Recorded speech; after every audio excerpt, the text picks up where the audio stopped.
Vachette aujourd'hui, le phénomène du vapotage, la communauté LGBTQ+, dans notre société, les opinions sur le code vestimentaire et sur notre plateau, M. Claude Bello de l'organisme Estriaide.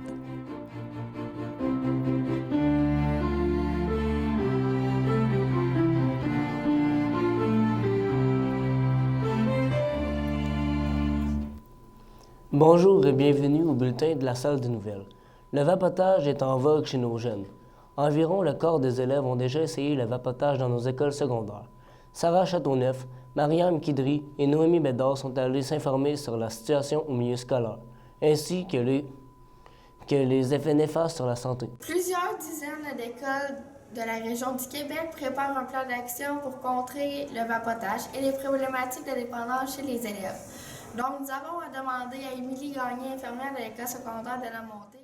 Qui est nouveau, un phénomène qui est nouveau. Donc, on n'a pas encore tout ce que ça peut faire le vapotage. Ce qu'on sait par contre, aux États-Unis, au mois de septembre, il y a 450 cas de maladies pulmonaires graves qui ont été déclarés dus au vapotage, puis 6 décès. Il y a aussi les personnes qui vapotent sont plus à risque d'avoir des maladies de bronchite, des pneumonies. Plus de feux sauvages, aussi on a découvert chez ces personnes-là, plus de champignons au niveau de la bouche. Ça crée aussi des problèmes au niveau pulmonaire qui sont irréversibles, puis des problèmes au niveau du cerveau, le développement du cerveau, donc la gestion des émotions, l'impulsivité et tout. C'est tout irréversible, ça aussi. Et nous avons demandé à Richard Ramontagne, responsable d'encadrement à l'école secondaire de la Montée, sur le point de vue légal du vapotage. Les conséquences peuvent être assez dispendieuses pour l'élève, la personne qui décide de le faire. L'année dernière, pour donner un exemple, nous, on les appelle les polices du tabac, mais c'est des gens de l'extérieur, donc du gouvernement, qui se promènent d'école en école pour voir si les règlements sont respectés. Et il y a des gens l'année passée qui se sont fait prendre à vapoter et à fumer, et c'est au-dessus de 300 de billets d'infraction pour la première offense, et pour l'école, c'est au-dessus de 1500 ça, c'est la première offense toujours. Mais ça augmente beaucoup, ça peut aller jusqu'à 25 000 pour l'école et puis des milliers de dollars pour l'élève. Reste à savoir si les plans et les actions mises sur pied par les écoles seront efficaces. Ici Noémie Bédard pour la salle des nouvelles à l'école de la Montée. Dernièrement, une soixantaine d'individus ougandais se sont fait interpeller dans un bar LGBTQ+. Est-ce que les lesbiennes, gays, bisexuels, trans et queer sont bien acceptés dans notre société ou y a-t-il encore du progrès à faire pour l'être? Samuel Hardeman, Maxime Dauphinet et Arnaud Graveline sont sur le cas. Nous savons tous que l'homophobie est présente à certains niveaux de notre société, même plus encore dans certains autres pays, comme le démontre l'incident survenu au Ouganda ayant causé l'arrestation de 67 personnes. Mais est-ce le seul pays où être homosexuel est un crime? Non. Où en est le Québec sur l'homosexualité? C'est ce qui nous a poussé à nous renseigner sur le sujet qui est l'acceptation de l'homosexualité. Nous avons ainsi demandé à Marie-Hélène Carrier, psychologue de l'école, si l'homophobie était présente au sein de l'école Le Vert La Montée. Moi je te dirais que par rapport à l'homophobie dans l'école, j'ai l'impression que de plus en plus, il y en a de moins en moins dans l'école. Beaucoup d'ouverture auprès des jeunes. Moi ça fait 12 ans que je travaille à l'école ici et je vois qu'il y a vraiment une plus grande ouverture au niveau de l'acceptation de l'homosexualité. Résultat positif, il semble plus y en avoir, mais qu'en est-il en dehors de ces murs? Nous avons demandé aléatoirement à des patients âgés leur avis sur l'homosexualité. Peu de personnes se sont livrées à nos caméras, mais pour la plupart qui ont bien voulu répondre à nos questions, ils disaient ne pas être contre l'homosexualité, mais même être pour. Nous sommes ensuite rendus à l'école secondaire de la Montée, pavillon Saint-François, pour leur demander ce qu'ils pensaient de l'homosexualité. Moi, je suis d'accord avec ça. Puis des sentiments, tu décides pas. Puis que c'est important de comme s'assumer. Ça change quoi pour les gens qui sont pas d'accord? Mais je pense que l'amour, ça se décide pas. Puis... Moi, c'est Brittany Boulay-Vincent. Maëlie Brassard. Léa Diane Marquet. Tamara Robitaille. Marca La Montagne-Dion pour la salle des nouvelles. Encore une fois, résultat positif. Eux aussi acceptent l'homosexualité dans leur quotidien. C'est donc sur un point positif que nos recherches se concluent. Finalement, l'homosexualité est en général bien acceptée parmi les personnes aléatoirement questionnées. Reste à savoir si le tout va aller en s'améliorant ou en se dégradant.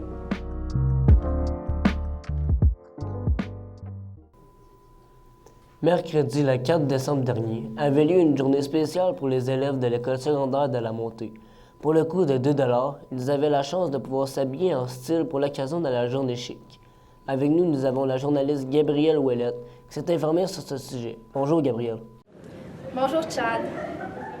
Alors, peut-on affirmer que la journée chic a été un succès?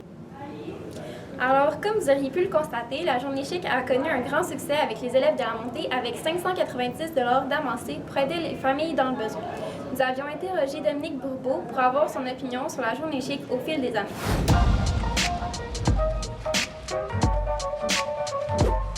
Bien, la Journée chic, au départ, quand c'est la première fois qu'il y a eu cette thématique-là, c'est une bonne idée. Mais je dirais qu'au fil des ans, ça s'est un peu transformé plutôt en journée civile. Ça a perdu un peu de son chic. Je dirais qu'il y a juste le nom qui est resté. Un tiers des élèves, peut-être, s'habillent chic. Les autres vont plutôt porter des vêtements qu'ils porteraient dans la vie de tous les jours si tu n'es pas obligé de porter l'uniforme. Moi, mon avis, c'est qu'on devrait plutôt l'appeler comme ça. À moins que, si on regarde la thématique de chic, qu'on fasse des activités en lien avec cette thématique-là. Les journées civiles, c'est une bonne idée en même temps, parce que ça donne la chance aux élèves de se faire connaître au niveau de leur personnalité, tout ça, à travers les vêtements qu'ils porteraient, parce que sinon, on est un peu dépersonnalisé par l'uniforme. Loin de là l'idée de penser que l'uniforme, c'est pas une bonne idée, mais ça donne l'occasion de vous connaître autrement, les élèves, quand on voit ce que vous portez au quotidien quand vous n'êtes pas à l'école. Comme de fait, Dominique avait beaucoup de choses à dire sur le sujet. Il reste à voir s'il y aura un changement par rapport au règlement vestimentaire en lien avec la Journée chic. Bonne journée à vous, Chad. Merci, vous aussi.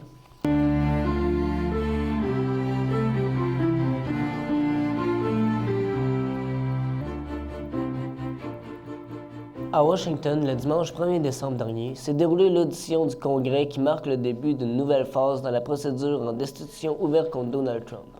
Celui-ci est suspecté d'avoir demandé à l'Ukraine d'enquêter sur Joe Biden, son principal rival démocrate aux législatives de 2020. Après 2 mois d'enquête, la Chambre des représentants débute le débat juridique pour savoir si les faits reprochés au président sont assez graves pour intervenir. Dénonçant l'enquête injuste, la Maison-Blanche refuse de présenter sa défense sur cette attaque. L'ouverture de la ressource temporaire d'hébergement déployée à l'ancien hôpital Royal Victoria, très attendue en raison du temps particulièrement froid cet automne, a eu lieu lundi le 2 décembre dernier, avec 150 lits installés sur 2 étages. Cette installation permet principalement d'accueillir des personnes sans abri qui sont moins connues de différentes ressources sur le terrain. Comme nouveauté cette année, un étage entier est réservé aux femmes seulement, avec l'ajout d'une navette permettant de les transporter. C'est complémentaire avec les autres ressources. C'est une unité qui est utilisée lorsque les refuges affichent complet, ou pour des personnes qui ont des besoins particuliers qui ne trouveraient ce qu'il leur faut dans les refuges. Des personnes en couple, des personnes transsexuelles et des personnes qui ont des animaux, ajoute Mme Grenier. Au milieu de la nuit du 14 décembre 2019 à Madrid, lors de la COP25, une nouvelle entente a commencé à circuler auprès des groupes écologistes, en dehors des salles de négociation. L'accord de Paris avait mis en place comme objectif de limiter le réchauffement de la planète à 2 degrés ou 1,5 degrés Celsius, idéalement d'ici à la fin du siècle. Mais le mercure est présentement en train d'augmenter de 3 à 4 degrés Celsius par rapport au niveau pré-industriel. Néanmoins, cette entente ne plaît pas à tous. La ministre espagnole de l'Environnement a initié des consultations en petits groupes pour amoindrir les désaccords entre pays. Sylvain Charlebois de l'Université d'Alousie affirme qu'une famille de 4 devra débourser en moyenne 12 667 $ pour se nourrir au cours de la prochaine année, soit 487 $ de plus qu'en 2019. Le prix du bœuf et du porc, en particulier, pourrait voir jusqu'à 6 % d'augmentation en raison d'un marché très gourmand en Chine, qui exerce une forte pression sur les procureurs canadiens. En effet, la Chine est le 2e marché en importance pour le porc canadien et le 5e pour le bœuf. Après la pause, les volets culturels, plein feu, la question Vox Pop et sur notre plateau, M. Claude Belleau de l'organisme Estriaide.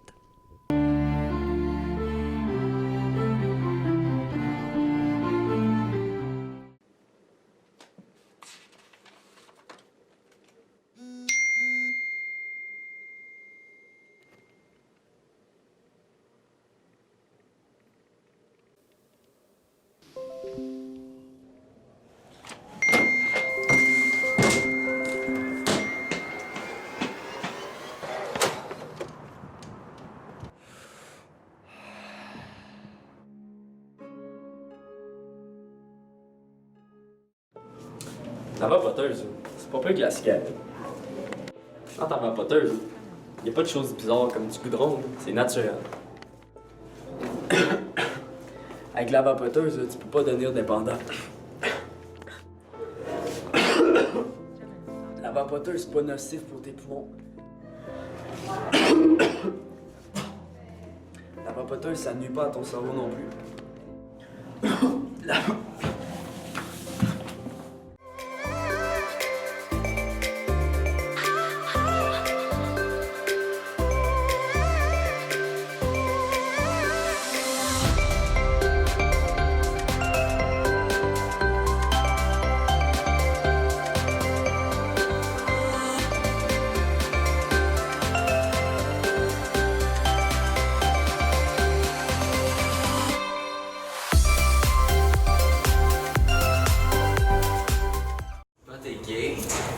Toi t'es queer, toi t'es lesbienne, toi t'es bisexuel, toi t'es pansexuel, toi t'es transgenre, toi t'es asexuel.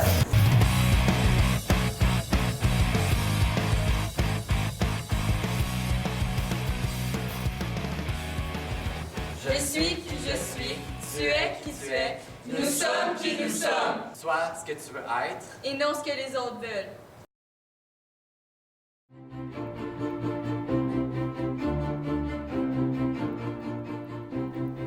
Le soutien et la générosité sont deux vertus très importantes pour une entreprise qui vise à venir en aide aux plus démunis. Notre invité a travaillé durant 7 ans au poste de directeur général chez Estriade. Alicia Blanchette s'entretient avec Claude Bello sur l'annonce de son départ. Bonjour, M. Bello. Merci d'avoir accepté notre invitation. Merci beaucoup de votre invitation.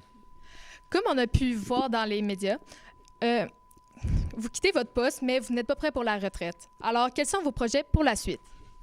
Alors, bien entendu, de prendre un peu de vacances, c'est la période des fêtes. Comme vous tous et toutes, vous allez retrouver vos familles. Et moi, j'ai très hâte de retrouver la mienne. Les enfants sont partis un peu partout. On va tous se retrouver.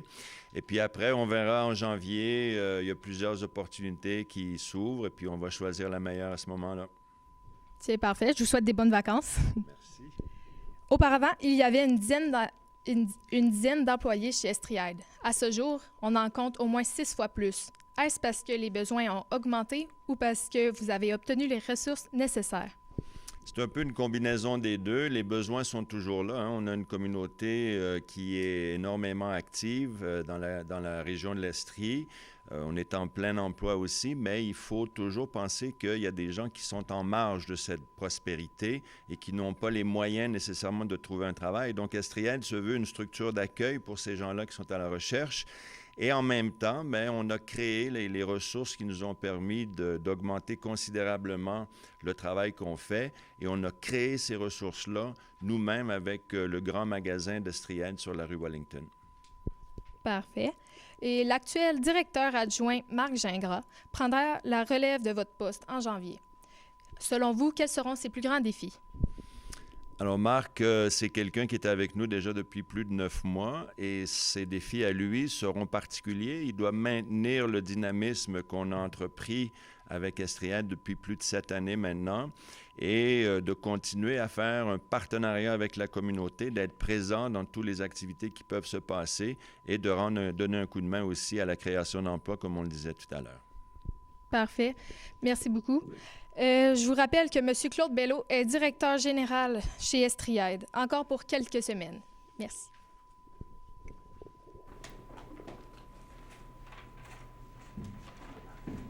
Les élèves de secondaire 5 de la vocation Voix Sciences de l'école secondaire de la Montée se sont surpassés lors de leur expo Sciences du 15 novembre dernier. Moi-même, Alexia Jubinville, Lauriane Gagné-Les-Tourneaux et Vicky Bombardier sont allés voir leur réalisation. Effectivement, mes collègues et moi sommes allés visiter l'Expo Sciences ainsi que rencontrer certains membres de celle-ci.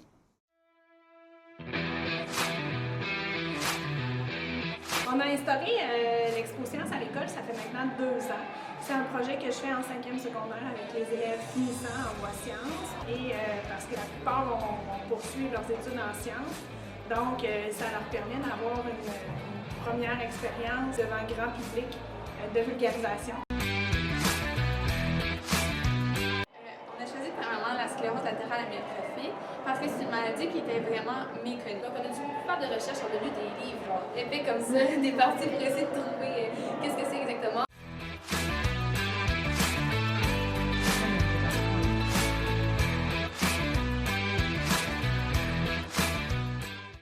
Principalement, on se base sur la qualité de la vulgarisation de l'équipe, la qualité du support visuel, ainsi que la compréhension et la maîtrise générale du sujet. Je trouve que ça nous apprend des nouvelles choses parce qu'en sciences, pas voie sciences, on apprend moins de choses qu'eux. Puis en plus, eux, ils ont fait des recherches encore plus approfondies pour le sujet dont ils parlent. Fait que je trouve que c'était une belle expérience, ça nous en apprend plus. Dans le fond, moi, je parle du syndrome Gilles de la Tourette. C'est un syndrome qui touche vraiment une personne sur 200 au Québec. Puis dans le fond, ça fait que la personne elle a des tics qui sont moteurs ou justement vocaux. C'était Lauriane Gagné-Les-Tourneaux, Vicky Bombardier et Alexa Jubainville pour la salle de nouvelles de l'École secondaire de la Montée. Pendant le temps des fêtes, le partage est beaucoup plus présent qu'à d'autres moments pendant l'année. La récolte des denrées non périssables est fortement encouragée par les paniers de Noël. Elson Breton et Noémie Brochu vont nous en apprendre davantage sur le fonctionnement de la récolte de denrées. Le 14 novembre dernier, à l'école du Cœur Immaculé de la commission scolaire de la région de Sherbrooke, le comité pour les paniers de Noël commence à prendre forme. Un petit comité d'élèves ont confectionné des projets photos, des affiches et ont même diffusé des messages à l'interphone pour inciter les élèves à participer au projet. Nous avons suivi quelques groupes d'élèves dans l'école lorsqu'ils sont allés présenter le projet aux autres élèves dans leur classe. Nous avons ensuite interrogé des élèves et la responsable, Madame Julie Blanchard, à ce sujet. Moi, je donne pour tous ceux qui en ont besoin. Puis c'est vraiment tout le monde qui peuvent, qui donne.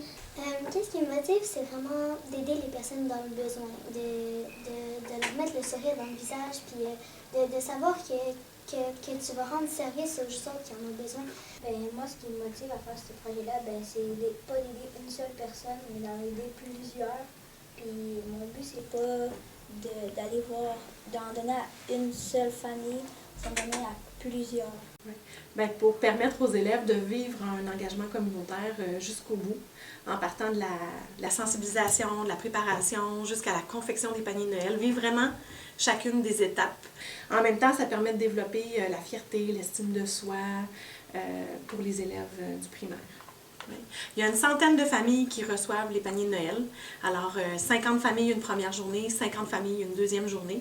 Puis, ce qui est important de dire, c'est que ce sont vraiment des familles des écoles participantes, alors des familles des écoles de la commission scolaire de la région de Sherbrooke qui vont recevoir cette aide alimentaire-là.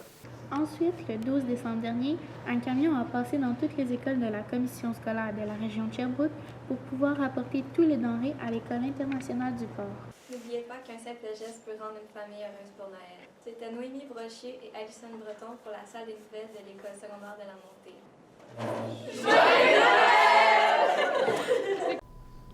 C'est bientôt le temps des fêtes. Nous avons donc demandé à certains élèves ce qu'ils voulaient pour Noël.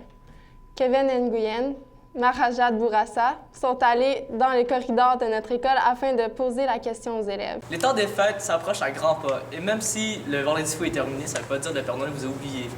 On a demandé aux personnes sages de l'école La Montée, Pavillon Lebert, ce qu'ils voulaient comme cadeau de Noël. Ho ho ho! Qu'est-ce que tu veux comme cadeau pour Noël? Un sel. Un portable. Oh, qu'est-ce que tu veux comme cadeau de Noël? Jordan 1. Ok, ce que je veux à Noël, c'est de l'amour. Des rails pour mon skate. Tout. Je veux un phone, je veux des choses, je veux du linge, je veux de la nourriture. Moi, qu'est-ce que je veux pour Noël, c'est beaucoup d'argent. Un petit singe. Je veux une Rolex. Une carte cadeau Apple, $15. Vous voulez quoi comme cadeau de Noël? J'aimerais avoir un jeu de société pour pouvoir jouer avec ma fille de 3 ans. Ouais, moi, je veux une Honda Civic. Un nouveau sel. Un iPad. Je veux une chaîne en or blanc. Qu'est-ce que tu veux comme cadeau de Noël? Un poisson. Je veux un ensemble de blocs de couteaux de cuisine. J'aimerais ça avoir des paires de bas chauds. Noël, c'est pas à propos des cadeaux, c'est à propos de la famille, puis l'amour. Puis je trouve ça important d'avoir des amis, puis une famille qui t'entoure, puis que tu sois à l'aise avec le monde qui était. Fait que c'est vraiment l'esprit de Noël. Et oui, c'était les personnes de la Montée, mais Noël n'est pas pour que les cadeaux, c'est l'amour et la famille. Alors soyez reconnaissants du monde autour de vous. Ho ho ho! C'est ici que notre bulletin de nouvelles se conclut. À la réalisation, Frédéric Lessard et Mariana Lacroix-Champagne, un grand merci à toute l'équipe de la salle de nouvelles. Vos lecteurs, Chad Courtemanche et moi-même, Alexia Jubinville.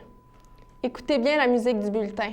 Il s'agit d'une création originale des élèves en concentration musique à l'école Michel Montcalm. Merci et à la prochaine!